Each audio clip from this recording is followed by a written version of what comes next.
Firstly, most of the action takes place in Wales, so I have to apologise to everybody for my pronunciation of all things Welsh and my lack of Welsh accent. I've got a Gloucester accent, I'm English, we're just going to have to live with it. I'd particularly like to take this opportunity to say thank you to Helen Dawson, who did her best to teach me all things Welsh and failed dismally. But thank you anyway, Helen, you were a hero. Just to set the scene, Grint and Teams 235 and 236 are investigating, among other things, the body of a dinosaur which has been washed up in a small Welsh town. The town itself and the surrounding areas are about to be filled with dinosaurs, and Grint is expecting to be attacked at any moment. He's looking for a big public building, somewhere they can fall back to should things get a little bit hairy, as we all know they will. I have two readings, because many people are coming tomorrow as well. So there's one for today and one for tomorrow. And the one tomorrow is a continuation of the same scene. So hopefully that will make sense to everybody who's here tomorrow. The first scene is Grint and Hanson surveying the sadly not very defendable public library, or, if we're going to speak Welsh, llyfrgell. According to Helen, you have to aim for a splashy sound behind your front teeth. So, llyfrgell. The second, tomorrow's scene, is Luke, Jane, Rossi and Cole herding people towards the llyfrgell and the introduction of the fleet. So, to begin, Grint closed his comm. I can't get through to TPHQ, and we need a secure area from which to operate, perhaps even to withstand attack. Where's the nearest telephone? Hanson pointed to the multilingual signs advertising the library. Big building, heavy doors, central position, well known locally, ideal. Grint surveyed the building in a critical manner and sighed. The general ambience was warm and welcoming. Wide open doors, ramps for the disabled, big windows. They'd done everything they could to render the building undefendable. He sighed. Where are their defences? Hanson blinked. I don't think libraries have any, sir. The whole point is to encourage people to come inside. Grint manifested silent criticism of such folly. Hanson regarded his leader. Have you ever actually been inside a library? Not since school, but I remember doing the civil uprisings, and the focus of the resistance was the library at Thirsk University, so I suppose I just sort of assumed Thirsk held out for weeks, whereas this, words failed him as he attempted to come to terms with the facility's complete lack of minefields, drone-deployed lasers, and man traps. Come along. Grint ran up the library steps, followed by Hanson, and straight in through the front doors, considerably startling the duty librarian, a Miss Nibbs, who happened to be struggling past with the traditionally overladen book trolley. From Land's End to John O'Groats, no librarian would make 3 separate journeys when custom, convention, and practice demanded everything be loaded onto just one ancient and unstable book trolley. The code of the librarians must be followed at all times. A telephone, demanded Grint, flashing his ID. I need to use your telephone. Miss Nibbs paused with her trolley heaving and pointed to her desk. Dial 9 for an outside line. Thank you. Wrenching the receiver from its cradle, he dialed 999. Which service do you require? Flash call for Time Police HQ in Battersea, said Grint. Confirm, please. Flash call for TPHQ Battersea.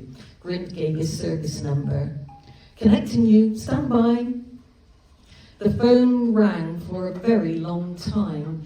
Grint was conscious of a creeping unease. Why weren't they answering? What was going on there?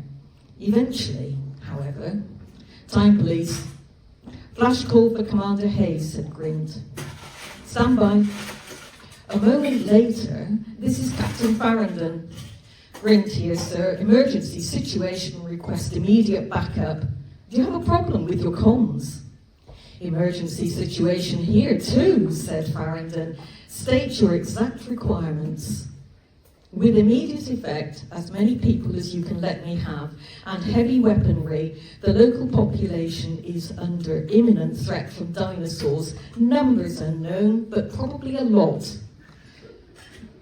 Give me your number, Lieutenant, and keep this line clear. I'll get back to you. Grint complied, and the line went dead. His comm crackled. Rossi here, sir, we're on our way back. Where are you, and where do you want people directed to? Grint remembered the bilingual sign.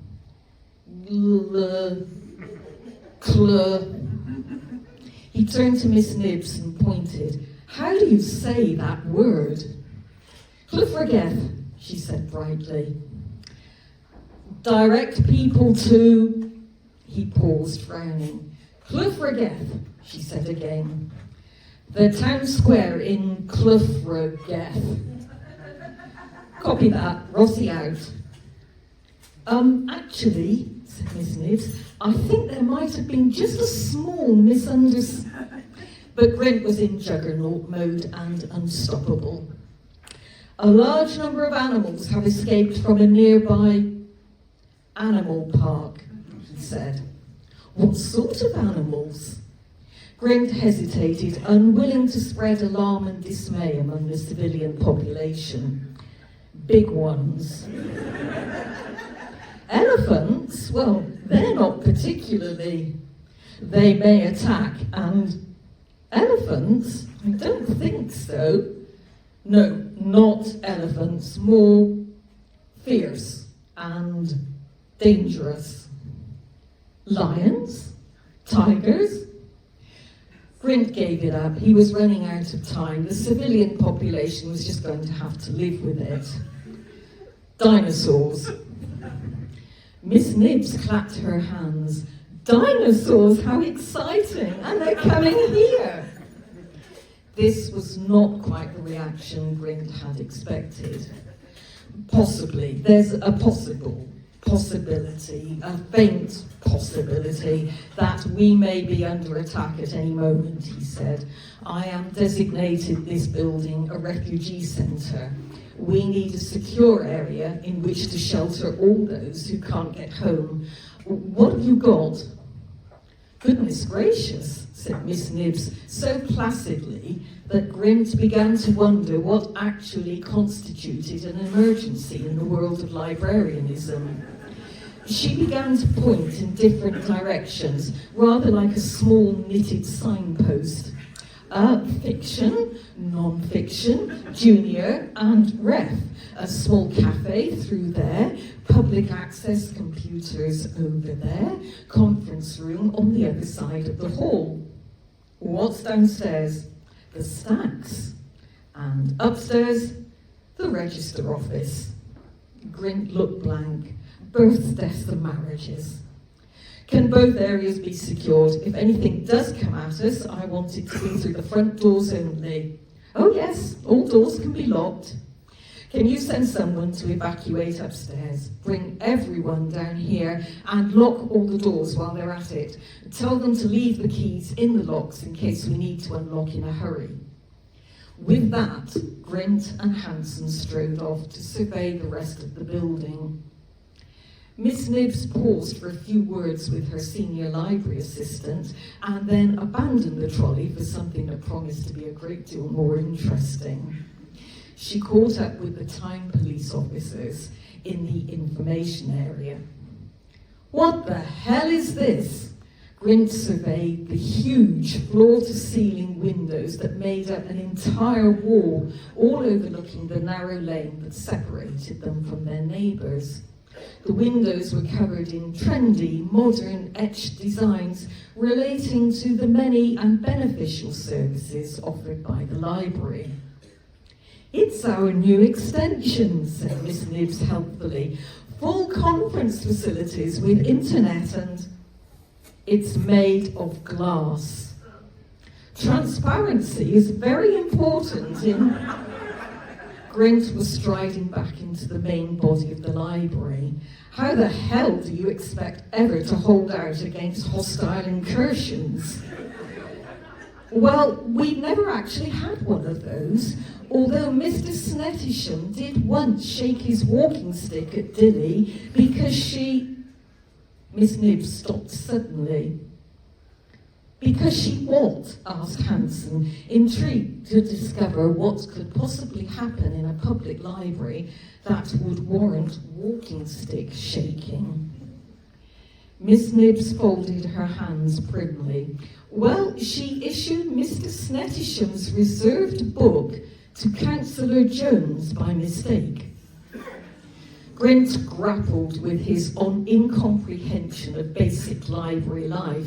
"I don't follow. How is that?" "Well, we have books. Yes, I know, you're a library. But this was a book." Struggling for enlightenment, Grint turned to Hanson, who shrugged his own bewilderment. Miss Nibs tried again. "Books we don't put on the shelves." Two TPOs stared at her in complete incomprehension. "In case people see them," she whispered, labouring under the misapprehension that she was making things clearer. The ensuing silence made it apparent she had not. "Children," she said, red-faced, "or young people." "Oh," said Hanson, enlightened. Grint stared at him. "Spicy," whispered Miss Nibs. "Ah, got it." Grint nodded his comprehension and firmly grasped the wrong end of this particular stick. "Recipe books." Hanson randomly seized a copy of Guinea Pigs for Fun and Profit and disappeared behind some shelving. Grint and Miss Nibs continued to stare at each other in mutual misunderstanding and embarrassment. "Pornography, sir," muttered the unseen Hanson, taking pity on his leader. "No, no," said Miss Nibs, blushing vividly. "Not so much pornographic as exotic." She frowned. "Or do I mean erotic? I always get those two muddled up. Anyway, the book was accidentally issued to Councillor Jones, thus considerably disrupting Mr. Snettisham's plan for that evening. Several evenings, actually, since Councillor Jones proved extremely reluctant to relinquish the book. In the end, we had to send Anne Harrod to knock on his door. Adrift in the complexities of librarianship, Grint gave up. "Never mind all that. Tell me about this place." "Well, we're a Carnegie library and..." "Can you show me your most easily defended area?" Well, I suppose non-fiction and reference." "Number of doors?" 1. "Windows?" 4, said Miss Nibs, beginning to get his drift.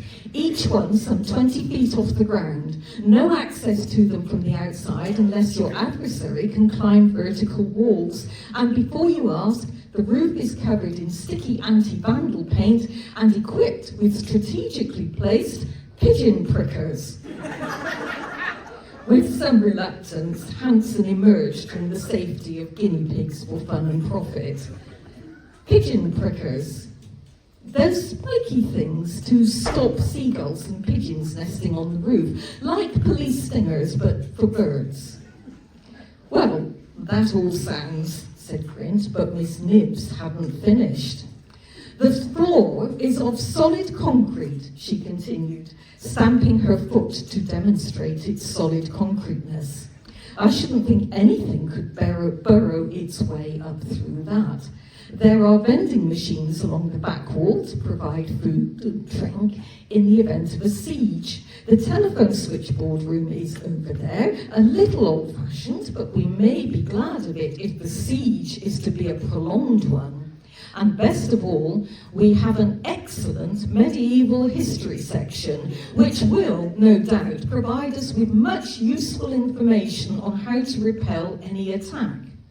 Now, I feel strongly that we should build ourselves a barricade. Where would you like it? Two TPOs grappled with a new comprehension of the skill set pertaining to really good librarians. Grint pointed to the front doors. Over there somewhere. Hanson, check out a suitable location. Hanson regretfully returned guinea pigs for fun and profit to the shelves and smiled reassuringly at Miss Nibbs. Shall we get started?